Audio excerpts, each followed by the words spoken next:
শব্দ মুস্তাফিজ দিয়ে কিন্তু ভাই ভারত একটা চেঙ্গির মধ্যে পড়ে গেছে।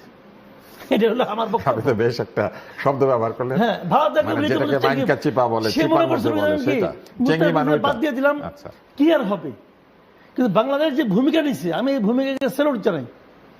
এটাই হওয়া উচিত ছিল। তুমি আমার একটা প্লেয়ারকে নিরাপত্তা দিতে পারবা, তাকে তুমি নিলাম করে কিনে নিচ্ছ। নেওয়ার পরে ভারতীয় ক্রিকেট বোর্ড বাংলাদেশের ক্রিকেট বোর্ডের কাছ থেকে তাকে চাইছে, অনুমতি চাইছে, অনুমতি দিচ্ছে। দেওয়ার পর একতরফাভাবে তুমি বলতে পারো না যে তোমাকে আমি খেলতে দিব না। এটা ভারত মহা অন্যায় করছে।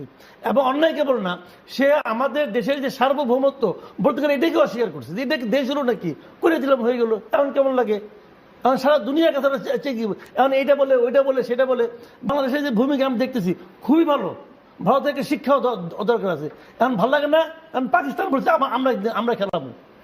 এখন কেমন বেজ্জতি এটাই বা কেমন? ভারত কিছু না করলে পাকিস্তান হ্যাঁ বলে, আর পাকিস্তান কিছু না করলে ভারত হ্যাঁ বলে। কিন্তু আমাদের তরুণরা তো বলছে পিন্ডিও চায় না, দিল্লিও চায় না। ভাই চাওয়াজের ব্যাপার না, এখন দিল্লি না পাইলে পিন্ডিতে যায় করছে এটা ভাই ক্রিকেটীয় কোনো ইয়ের মধ্যে পান। আমাদের এখানে মোদি আসছিল, মোদি তো আসছিল, আসার পরে এখানে কেউ বিক্ষোভ করছে, ওদেরকে ধরছে না, ধরছে তো। মোদি আসা পছন্দ করি না, ঠিক আছে, কিন্তু আপনি তো একজন, সে তো আমাদের অন্য রাষ্ট্র থেকে আসছে রে ভাই, এটা পারেন না। তারপরে আপনি বলতে চান যে ভারতের এই কাজটি ভালো অসম্মানজনক।